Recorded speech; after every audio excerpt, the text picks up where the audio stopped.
Kraft presents The Great Gildersleeve. The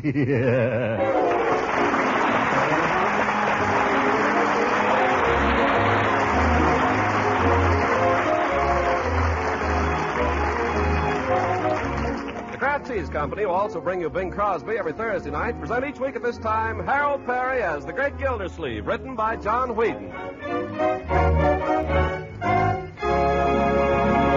We'll hear from The Great Gildersleeve in just a moment. Of course, most of you homemakers listening in know how deliciously good margarine can be today. But some of you may not have used margarine as a spread for bread for a good many years. Well, if that's the case, you're going to be pleasantly surprised when you taste Parquet margarine, the margarine that's made by Kraft. That's because Parquet margarine is really different from the margarines of a few years back. First, Parquet's flavor is pretty certain to please. It's so delicate and wholesome, so deliciously good. You'll be delighted with Parquet as a spread for bread or rolls, yes, and for baking and pan frying, too. Second, unlike old-time margarines, Parquet margarine is a reliable year-round source of vitamin A because every pound contains 9,000 units of this important vitamin. And besides, Parquet is an excellent energy food. So try economical Parquet margarine in your household and find out how extra good it is yourself. Just ask your food dealer for Parquet, P-A-R-K-A-Y, Parquet margarine made by Kraft.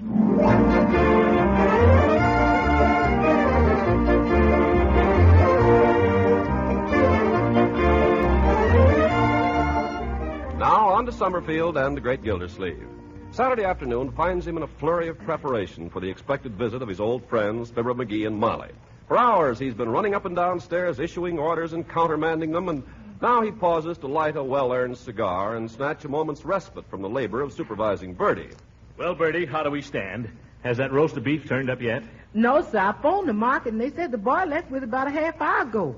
Maybe he's been hijacked. Yeah. Well, we'll give him a few more minutes. How about the sleeping arrangements? I did like Miss Marjorie said. I'm giving Miss McGee your room. That's right. And Mr. McGee gets the den. I hope he'll be comfortable. He doesn't have to be comfortable. That guy can sleep standing up. What about me? Where do I go? Well, you saw to get the sewing room, Mr. Gildersleeve. I knew it, the sewing room. I'll be on pins and needles all night. Oh, no, sir. I got you all fixed up snug there on Leroy's folding camp cot. Yeah, the last time I camped on that cot, it folded all right. You remember? Well, I got it fixed up now, Mr. Gildersleeve. I got it tied up with some string. Oh, fine. I'll sleep like a baby. Yes, sir. I'll bet I'll be asleep before my head hits the floor. Marjorie, is that you? It's me, Unc. Marjorie's coming. She's outside talking to some guy that brought her home from the plant. How was the movie? Bertie, take this book upstairs with you when you go, will you? Yes, sir. I saw a white cargo. It's about this guy. Oh, good. Put that book on the table next to the bed, Bertie. Mrs. McGee might want to read before she goes to sleep. It's about this guy goes to Africa, and he runs into Hedy Lamarr down there mooching around the jungle. Yep. So the heat begins to get him. Only I forgot to tell you, Walter Pigeon is there. He's running the camp. That's Mr. Miniver, only in this picture his name is Witzel. Oh, hello, my dear. Are they here yet? So Witzel says to this new guy... Not yet. Their train's due in about a half an hour. So Witzel says to this guy... Witzel, that's Walter Pigeon. Leroy, I haven't got time to listen to all that now. Well, you asked me how was the movie. I'll be more careful next time. Well, you're early, Marjorie. I got a ride, so I didn't have to wait for the bus. We picked up Leroy just as he was coming out of the theater. Yeah, tell him who picked you up. Marjorie's got a new fella. Nobody picked me up. And I have not. That's no way to talk about your sister, young man. One of the men from the plant very kindly offered to drive me home, that's all. He was on his way. Yeah, Mike, she calls him. That just happens to be his name. She's only been there working there a week, and already it's Mike. Hiya, Mike. Hiya, baby. Come on, now, don't you listen to him. Very nice, though, really. He works in the drafting department. Oh, well, that's fine. He's a draftsman, all right. If you ask me, he's got designs on our nails. Leroy, you mind your own business. I've got something to say to both of you. Yes, Uncle Mort? When Mr. McGee arrives this afternoon, there are two things I want you to be careful not to do. In the first place, I don't want you to make any reference to Fibber's size. What about it? Well, he's a little runt, and like all little runts, he's sort of sensitive about it. That's why he's so pugnacious. Oh, I wouldn't say anything, Uncle Mort. Well, I know you wouldn't, my dear, but I'm not so sure about Leroy. What did I say? Did I say anything about him being a runt? You're the one who brought it up. Well, just don't, that's all. Actually, he's not so small anyway. It's just that he's not as big as he thinks he is. He has the mind of a small man, that's all. Always carrying a chip on his shoulder. Oh, we'll be careful, Uncle Mort. And another thing, and this applies to both of you. I'd rather you didn't say anything about my engagement to Mrs. Ransom. Oh, but the McGees are your friends, Uncle Mort. They'll be offended. We're not announcing the engagement just yet, my dear. We're keeping it a secret. Mrs. Ransom isn't. I heard her talking to Mrs. Pettibone down at the grocery. We're not announcing it to McGee, and that's final, Leroy. Because if I know McGee, he'll start making cracks. If he makes any cracks about Lila, I'll punch him in the nose. And if I do that, Molly will be upset, and if she's upset, it'll spoil the whole weekend. And that's what you get for inviting McGee anyway. Oh, now wait. He hasn't even arrived yet. He hasn't had a chance to open his mouth. If I know McGee, his mouth is open right this minute. You'll see, he'll arrive here in the middle of a sentence. Nobody will be able to get a word in all weekend. If he ever finds out about me and Leela, he'll be like a Scotty with a bone. Oh, Uncle Mort, you're being silly. Well, he isn't going to come in here as my guest and bandy so-called witticisms at my expense. I'm not going to give him the satisfaction. But just keep the whole thing dark, if you don't mind. Come on, it's time to go get him. Can I go, Unc? No, Leroy. There's something else I want you to do. What's that? I want you, in the interests of peace, to go out in the garage, get the lawnmower, and hide it.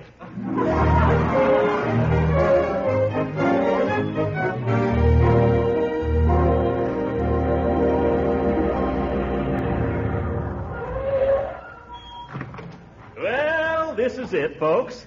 It's no palace, but it's home to me.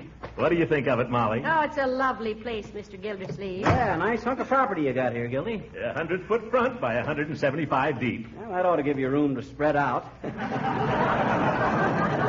I can see that you have. What was that, little chum? McGee, watch it. Hey, Rocky, who lives next door there? Next door? Oh, some woman. I forget her name. Mrs. Ransom. Oh, yes. Is that it? Yeah. She's a widow. Oh, so? Widow woman, eh? Give you much trouble? No. As a matter of fact... Marjorie, suppose you run in and ask Leroy to come out and help with the bags. That's a good girl. You know, I think nice neighbors make all the difference in the world. So do bad ones.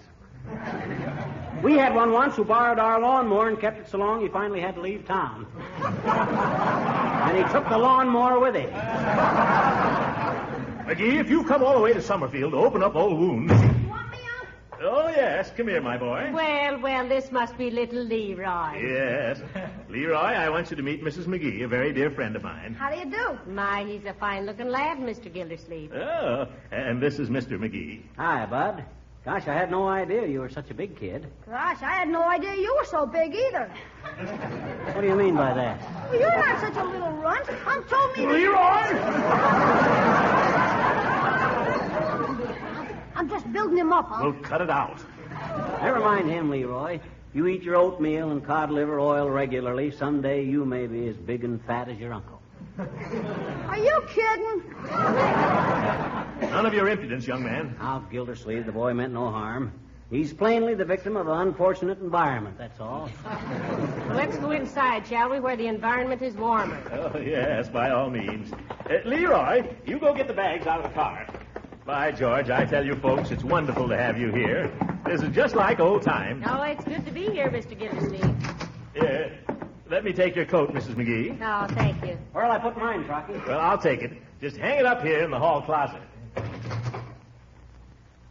McGee, What, Molly? you see that closet? That's what I mean.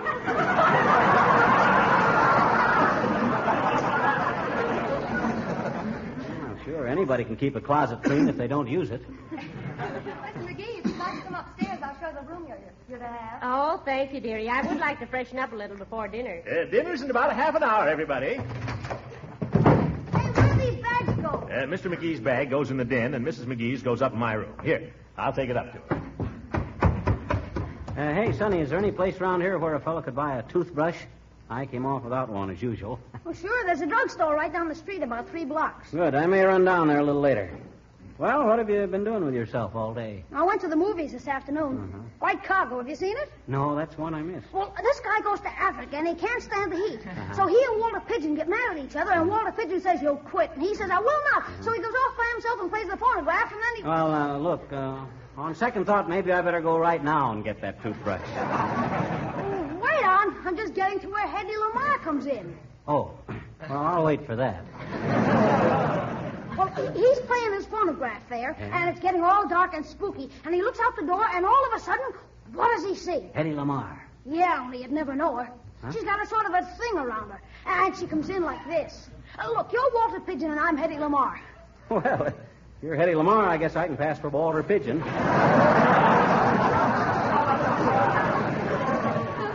Shoot the plot to me, Tot. Well, she slides around the edge of the door like this, and she says, "I am Tandaleo." Well, look, Roundaleo, I've got to run down to the corner and get a toothbrush. Hey, wait! I'll be right back. Well, this is the best part. Witzel comes in and catches her.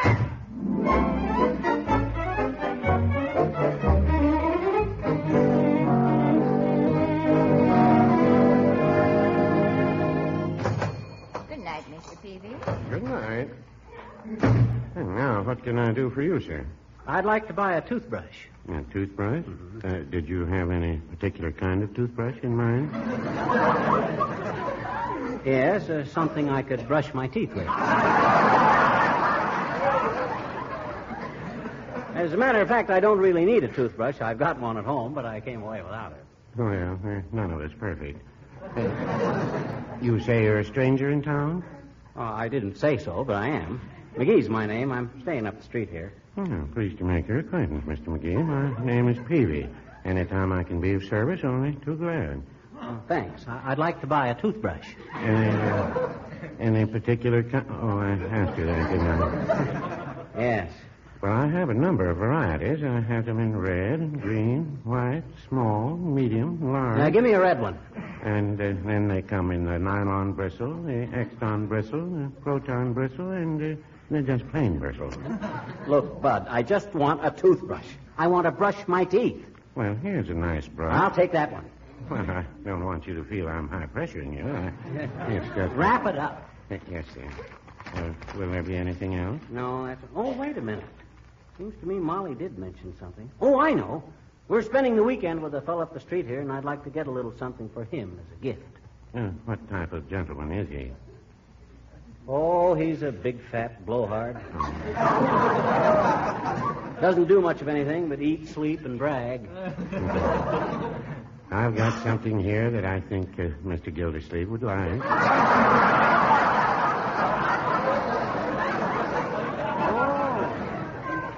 You know him? Oh, yes, he's in here almost every day. Oh. And I think if you really want to surprise him, a nice package of bubble bath would do the trick. Gildersleeve in a bubble bath? Boy, he'd look like a blimp coming out of a cloud. Well, of course, it wouldn't make much of a wedding gift if that's what you have in mind. Wedding gift? For Gildersleeve? Haven't you heard? He's engaged to marry his next-door neighbor, Mrs. Ransom. Frocky, engaged? Yes. Oh, tell me more. What'd you say her name was? Mrs. Ransom. Leela Ransom. Widow. Oh, the widow next door. Uh-huh. The one he said he never met. Didn't even know her name. The big fake. What's she like? Well, she's a southern lady. Very well preserved.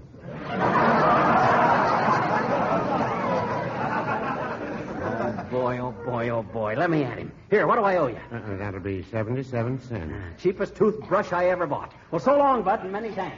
Just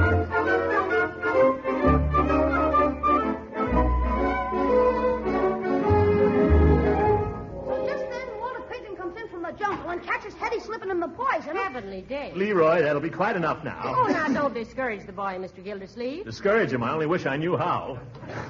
Hi, folks. McGee, where on earth you been? Oh, just down at the corner. Say, you look like the cat that swallowed the canary. Do you know that you've kept dinner waiting 15 minutes? Oh, that's perfectly all right. Leroy, run out and tell Bertie she can serve at any time now, will you? McGee, have you washed? McGee, what's got into you? Yes, what are you looking at?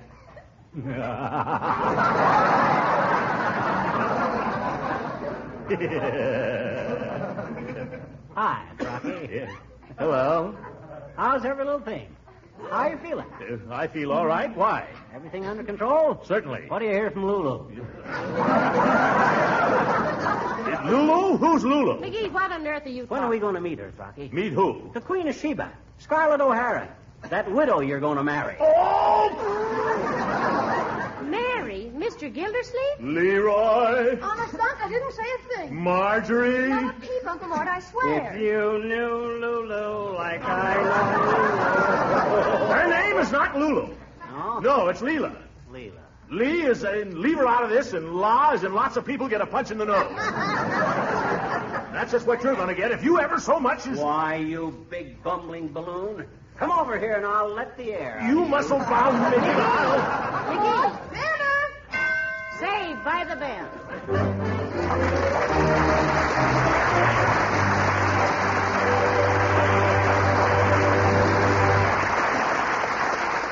The great Gildersleeve will be with us again in a few seconds. You know, especially in times like these, it's smart to be economical. But when it comes to food buying, it's important to be wisely economical. To be sure that the economy foods you buy fulfill the requirements of good nutrition. Now, one food that's both economical and highly nutritious is wholesome Parquet margarine, the delicious spread for bread made by Kraft. Parquet margarine, you know, is one of the kinds of foods recommended in our government's nutrition food rules. That's because Parquet is so nourishing, having both food energy and important vitamin A. And what's more, Parquet helps provide these essential food elements in so many ways. It's a delicious spread for bread or toast or rolls. It's a tasty seasoning for hot vegetables. It's a real flavor shortening for baking, and it's grand for pan frying, too. Yes, in all these ways, Parquet margarine adds delicious nourishment to meals. So tomorrow, ask your food dealer for Parquet, Parkay, Parquet margarine made by Kraft.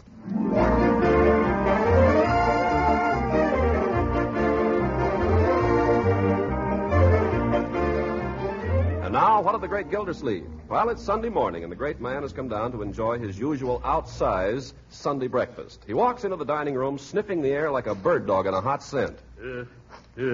That's funny. The stuff must be here, but I can't smell it.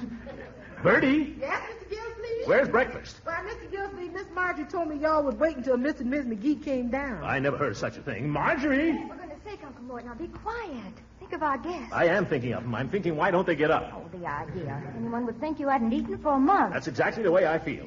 And when I think of that little termite McGee, probably lying up there in bed right now, just on purpose to keep me from my breakfast. Who's that? I'll go.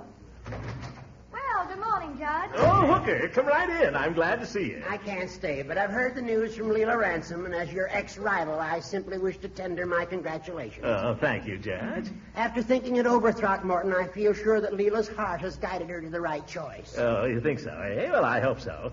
By the way, I'm giving a little party for Leela this afternoon. I hope you can come, Horace. I'd love to. I hope you'll make Leela very happy, Gildy. Well, I'll try. Fine. Throckmorton, Yes? have you given Leela any kind of token? Token? Well, as a symbol of your plighted troth. It's customary, you know, to give the lady Hooker, are you trying to peddle a second-hand engagement ring? No, certainly not. Then what are you talking about? It's not second-hand. Leela's never even seen it. This ring has never encircled a human finger. Then why don't you take it back to the jeweler? Well, for sentimental reasons, I wanted you to have it. Besides, I had Leela's name put on it. Oh, well, what'd you pay for it? $75. I'll give you 50. It's robbery, but I'll take it. Well, I want to see it first. Well, here it is. Oh, that's quite a flash. Wait a minute. What's this inside of it, this inscription? Oh, yes. To Leela from Cuddles. No, I forgot to mention that. Hooker, did Leela Ransom ever call you Cuddles? No, Gildy, but I just hope she'd learn to. Well, obviously the ring is of no use to me, but I'll give you $25 for it. $25? $25, Judge. Take it or leave it. I'll take it. But what are you going to do about the inscription? Well, if I play my cards right, she might learn to call me Cuddles.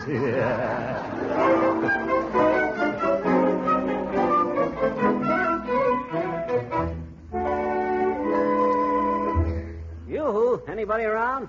Hey, don't tell me I'm the first one up. First one up, your clavicle. I've been up for 3 hours. I waited breakfast for you till 10 o'clock. I'll tell Bertie you're ready. Oh, I've had breakfast, if that's what you mean.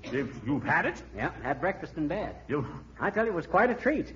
Things ain't like that around Wistful Vista. Things ain't like that around here either. Bertie! Yeah? Why don't I ever get breakfast in bed? Because breakfast is the only thing that gets you out of bed, Mr. Gillsleeve. Well, maybe when you're married, Mr. Gillsleeve, things will be different. Yeah. You'll have to toe the mark then, Throcky. By the way, when are we going to meet Lulu? The name is Leela. Oh, excuse me. When are we going to get a gander at her? What's the matter? You're not ashamed of her, are you? Look here, McGee. You're not even fit to... Boys, so early in the morning? Oh, good morning, Mrs. McGee. I'm just telling my little chum here I can't wait to have you meet Leela. Well, we can't wait either, Mr. Gildersleeve. That's no lie. Yeah. She's coming over this afternoon for tea, and I'm having one or two others in. Judge Hooker. Oh, how are you and the judge getting along these days? Well, we have our ups and downs. Some days I think he's our purest little jurist, and others I think he's a stench to the bench. You know, I'm very anxious to meet him, too. He sounds like such fun. Yeah, more fun than a goat. McGee, what do you say to a little constitutional before lunch? A little what? A little constitutional, a little walk. On foot? Why, sure. I'd like to take you out and show you the reservoir. Go on, McGee, to do you good. How far is it? Oh, only about 4 miles. Are you kidding? McGee, I want you to keep away from Leroy for the rest of the morning.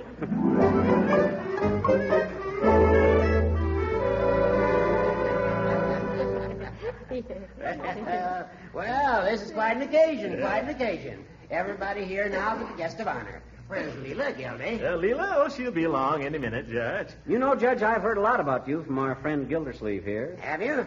I've heard a lot about you, too, Mr. McGee. Well, I'll tell you what he said about you if you'll tell me what he said about me.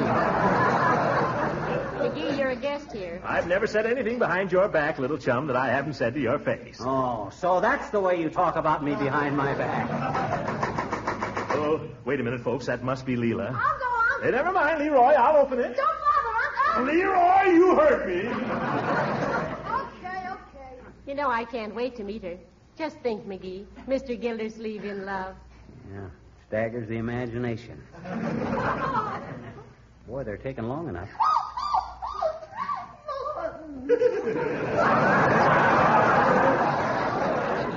Wonder what's going on out there. McGee, you stay right here. No, I just thought maybe he needed some help. He doesn't need any help. Okay. Quiet, here they come.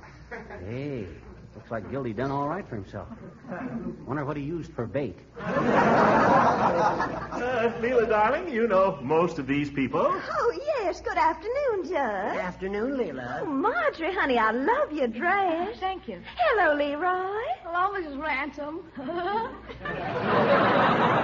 Leroy, my dear, I want you to meet some old friends of mine. We're not that old. Mr. and Mrs. McGee from Wistful Vista.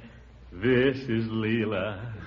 Oh, I'm just thrilled to meet y'all. Throckmorton's told me so much about you. I reckon you must think I'm just terrible carrying him off like this. Dearie, I think it's the finest thing that ever happened to him. And I want to be the first to congratulate you. Thank you. Isn't that nice? Well, McGee, aren't you going to congratulate Leela? Why should I congratulate her? It's Gildersleeve that ought to be congratulated. Oh, you're just sweet-talking me now, Mr. McGee. Oh, shucks, sis. Just call me Fibber. Mr. Gilsleeve, excuse me. Could you come out in the kitchen for a minute? Oh, certainly, Bertie. Will you excuse me, folks? Go right on talking. What's wrong now, Bertie? You know, I just can't get over Mr. Gildersleeve after all the years we've known him falling in love. Tell us, dearie, now that it's all over, how did he propose to you? Yeah, did he get down on his knees? And if he did, who helped him up? McGee. Now, this is just between us women. Well, it was terribly romantic and all. It was in the evening, and he came with a beautiful bunch of roses. You hear that, dearie? Roses he brought her. What's the matter? I bought you some roses a couple of anniversaries ago. Well, I just wanted you to make a note of it. Go on, dearie. Well, I remember I just happened to be wearing a gown that he particularly liked. A flowered chiffon, very tight through here with a long flowing skirt. I'd been planning to spend the evening with a good book. Go on, you'll get plenty of time for that later. Well, We were standing there together arranging the flowers, and all of a sudden, right out of the blue, he said, well, I don't know that he'd like me telling you, but he said, what would you do if I was to steal a little kiss? Oh, my God. Is that corny? Keep out of this, McGee. You don't understand. And then what? Well, naturally, I tried my utmost to discourage him, but seemed like he just refused to take no for an answer. Oh, not only that, he started to chase me around the room. Throckmorton, I couldn't understand it. Look, Leela, when did you first begin to suspect that something was cooking?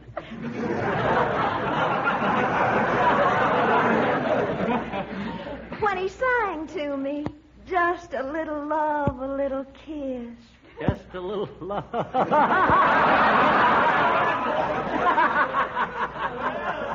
Just a little. Is everybody happy? What's going on, folks? What's the big joke? Nothing, Mr. Gildersleeve. Nothing at all. McGee, go on outside till you can control yourself. Go on, get out of here. If I hear any more, I'll buy. Leroy, show me where I get a glass of water, will you? Right out here. Leela, what's wrong with McGee? I don't know, Throckmorton. I was just telling them about our engagement and how you proposed to me, and all of a sudden something seemed to strike him funny. Leela, is nothing sacred to you?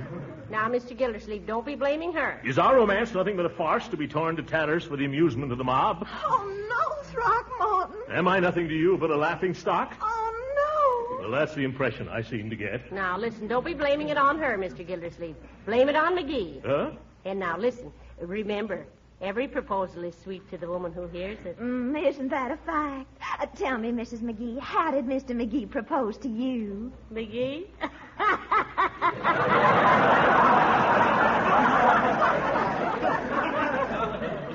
Well, dearie, McGee proposed in a leaky canoe. Yes. Yes?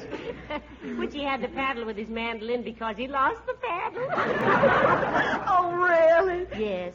And the song he sang to me was Pretty Red Wing. Yeah, Pretty Red Wing. Hey, this Summerfield water tastes a little funny, doesn't it, Gildy? It does not. You can say what you want to about me, McGee, but Summerfield has the finest water in the country. McGee, stop picking fights. You've made enough trouble already. Who's picking fights? I just made a simple observation, that's all. Well, you're a bad boy. Come over here. Go on. I want you to apologize to Mr. Gildersleeve. Go on, tell him you're sorry you hurt his feelings. Okay. Throcky, old chum, I'm sorry. Well, that's all right, McGee. I know you're sensitive, and it's only natural. I want to take this opportunity to say that where you're concerned, old chum, there's only one thing in this world I want. Oh, what's that? Just a little love, a little... All right, McGee. Oh, the moon shines tonight on Pretty Red Wing.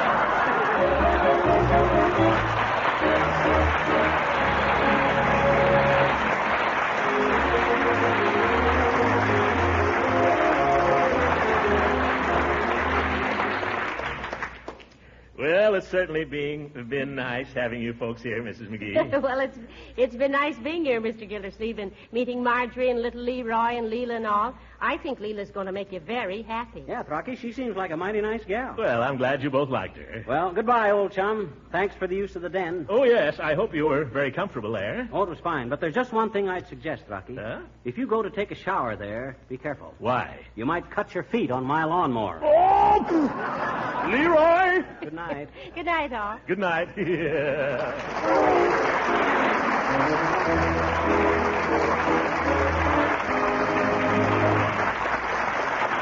McGee and Molly appeared on this program through the courtesy of the makers of Johnson's Wax. Original music was composed and conducted by Billy Mills. This is Ken Carpenter speaking for the makers of Kraft Cheese and inviting you to listen in again next week for the further adventures of the Great Gildersleeve.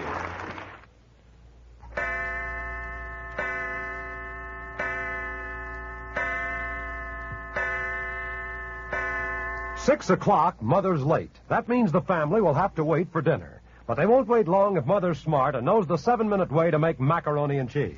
The trick is performed with a product called Kraft Dinner. Yes, folks, that amazing food product called Kraft Dinner gives you delicious macaroni and cheese in just 7 minutes cooking time. A package of Kraft Dinner contains a special kind of macaroni that cooks up fluffy and tender extra fast. And the Kraft Dinner package also holds some Kraft Grated. This Kraft grated sprinkled through and through the macaroni gives it good cheese flavor in a twinkling. No time used up preparing a cheese sauce or baking the macaroni either. Keep Kraft Dinner handy for luncheon or dinner emergencies. And folks, you can help your dealer with this problem of keeping in stock by ordering Kraft Dinner early in the week. This program reached you from Hollywood. This is the National Broadcasting Company.